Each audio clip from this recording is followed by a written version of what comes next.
Welcome back to the channel, and today we have our second iteration of our 30-year Dynasty Realignment Guide for you all to enjoy. And this one, it should be a good one. We got some great ideas, especially with the rumors around college football about certain teams trying to go to certain conferences but getting rejected. And there's some other teams in the rumor mill that we're going to cover today. So these first few years are going to try to be realistic as possible. But as we get into the 2030s, we will try to be as down to earth as possible. But we're going to throw a few different things in there to give us some different looks as you go throughout your dynasty. The whole point of this is to build some backstory and history for you all to enjoy as you play throughout your runs and just make the conference realignment moves seem more realistic and not you all just moving teams around. With that being said, if you do have a team that fits a better situation as we go throughout this guide, be sure to just switch those guys a mano. So say I say move Memphis to the ACC, but at the time in your dynasty when we say to do that, Tulane has a better record and a track record and would make more sense on that move. Go ahead and put Tulane in there instead of Memphis. It's your dynasties. This is just to give you a little bit of world building and that little bit of just backstory and history to make those dynasty runs just a little bit more authentic and realistic. So I hope you all enjoy today. It's going to be a good one. Let me know in the comments what you all think, what you all have done in your recent dynasties, how they've gone. I would love to hear it. But anyway, let's go ahead and get straight into this realignment guide. And as always, the first thing we're going to have to do in these real ones is going to be move the teams we know around the conferences that we know they're going to be going to. The first move is going to be the Pac-12. Go ahead and add all of these teams on screen into the Pac-12 in your second season. So your first offseason after your first year, you're going to want to do this in the conference realignment options and move all these teams to the Pac-12. And after you get the Pac-12 situated, you're going to go ahead and add these teams to the Mountain West Conference to backfill the teams that just left. And then along with that, you're going to move LA Tech or Louisiana Tech into the Sun Belt. It's been rumored here over the past few days that the Bulldogs will be moving from Conference USA to the Sun Belt. It's our first new news on some conference realignment. Everything else up until now has been known about for a while now. Even the Texas State move has been out for at least a month or so. So go ahead and move LA Tech to the Sun Belt in your very first offseason. And that is going to be the final move that we know for sure now. But coming in the next season or two, there's going to be some rumors around the country that may come to fruition in this guide. But as college football steps into the 2030s, the biggest news around the country is the reduction of the ACC's buyout terms to falling below $100 million per team for the first time since their deal was signed. And it is the right time for some of the bigger brands in the ACC to take their leave of absence from the conference for the first time in a long time. And those teams are going to be North Carolina Tar Heels, the Florida State Seminoles, the Miami Hurricanes, and the Clemson Tigers, all making a move in a beeline towards the SEC in this current round of alignment. But they're not alone, as there's a couple other teams that are going to make a move to the Big Ten. And those two teams are going to be Virginia Tech and Louisville making that move here. And that is going to decimate the ACC, and they're not even done yet. SMU decides to leave the conference as well and go to a more geographically located conference back in the state of Texas and move to the Big 12. And these moves have absolutely gutted the ACC, and they are down to now 10 teams in the conference, and they'll be stuck here for a while as they are still picking themselves back up after a ton of the pieces left. And after that major realignment in 2030 where the ACC got decimated, it's not done yet. The ACC is also going to lose its two westernmost members in Cal and Stanford. In the year of 2032, they will move back to the Pac-12 to join their former conference mates, along with the newcomers from the Mountain West. But with the Pac-12 getting some new blood in the conference, they do lose one member in Texas State, who decides to take the leave of absence after a short 6-year stint in the conference and move into the Big 12, which is more geolocated with them in Texas.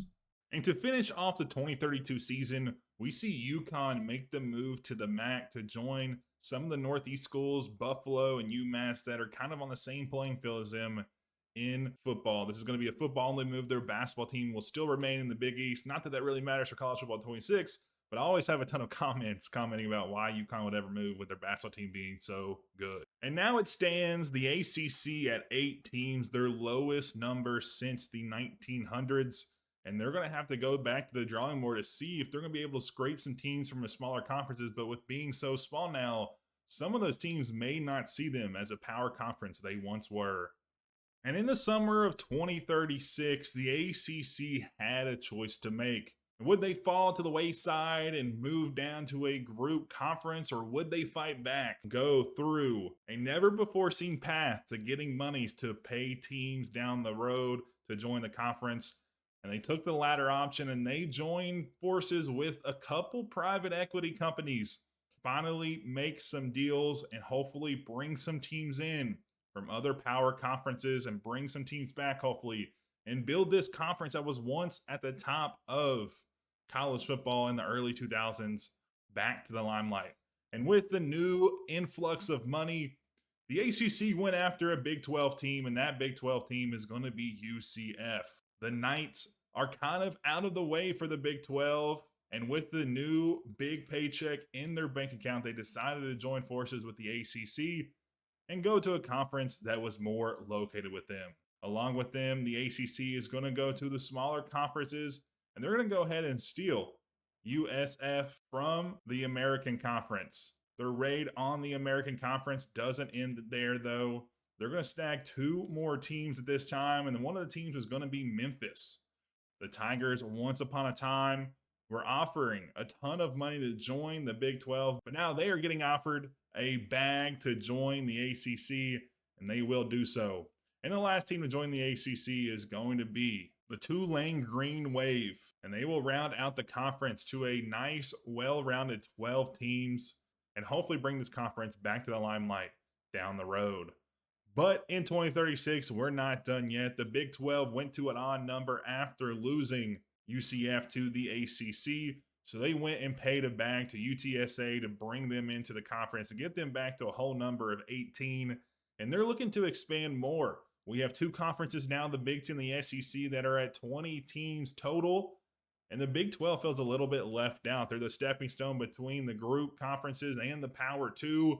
And they're going to try to make a move here in the next few seasons to possibly get back to a top position. And only 2 short seasons later, we see the Big 12 finally make their move. They offer an ungodly amount, $500 million to one team, the biggest deal ever in all of college sports, to bring a team into the conference. And that team is going to be a former team from the Big 10, and it's going to be Nebraska. Nebraska left more than 25 years ago at this point, and they decided to join the Big 10 because they were tired of how powerful the Texas schools were in the conference. But ever since Texas has left the conference, there really is no top dog at the table, and there's pretty much just all even stakes now. But Nebraska sees an opportunity with a new influx of money to bring their history back and also join the conference as one of the premier brands. But they're not alone. The Big 12 went and offered another major bag, this time to a team that has never, ever left Independence, and that's going to be Notre Dame. And a surprise move, the billion-dollar deal to bring in 2 teams to the Big 12 made a big splash with Notre Dame and Nebraska, and they both ran quickly as the deal wasn't going to last forever. But now the Big 10 is at 19 teams, and they smell blood in the water, and they're going to go back to the well and grab Duke from the ACC, as they have done before. They just keep going after the ACC, and they'll bring in the Duke Blue Devils to the conference. But at this time, we also see some moves around the group conferences, and the first move is going to be Delaware finally leaves Conference USA and joins the MAC conference to get them to a nice, well-rounded 14. We will also see the Rice Owls move to the Mountain West, as this time they decided that they weren't going to be able to compete to the American standards much longer and decided to move themselves to a smaller conference that was more in line with their strengths and their level of play.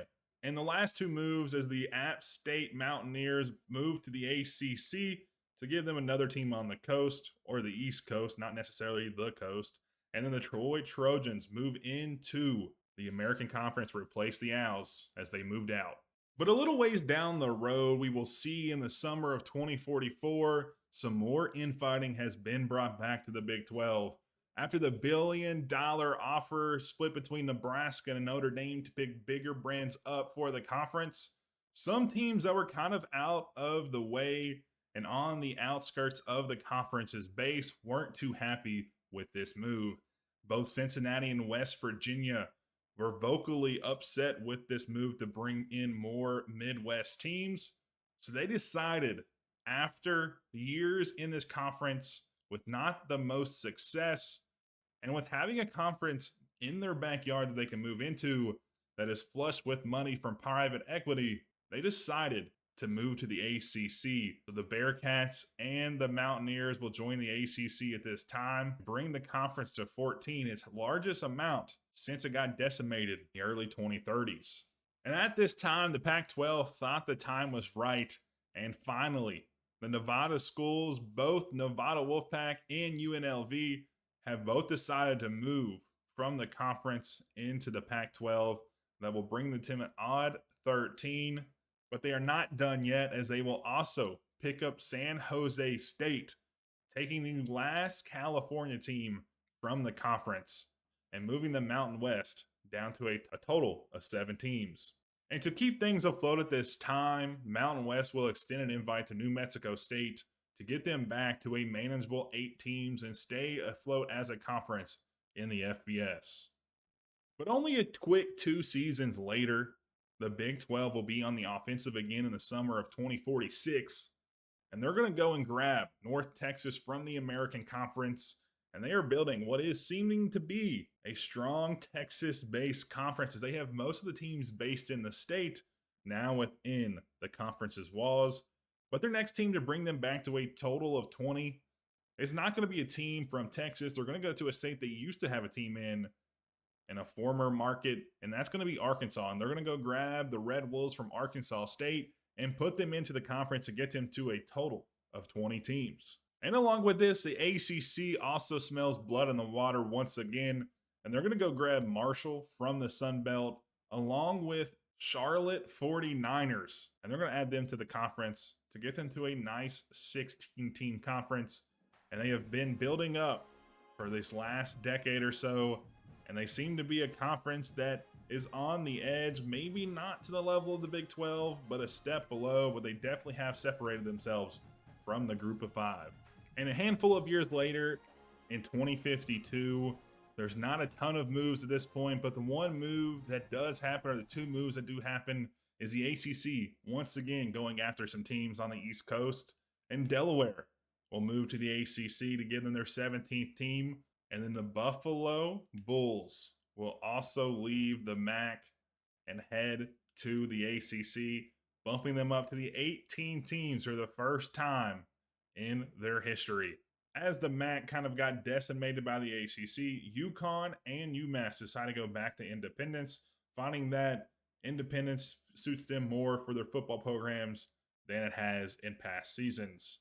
And that will bring us to the end of this video. I hope you all enjoyed this one. Let me know in the comments what you all liked and what you all didn't like, and what you all kind of have for ideas down the road, and maybe I'll throw them in a video down the line. This one was a little different than most. I've done ACC decimations in the past, but not to the magnitude that we've done here. I don't think I've ever gotten them down to a point where they were at 8 teams, but I think it was kind of interesting to build in what could have possibly be a possible future down the road, since a lot of teams have vocalized that they want to leave the conference.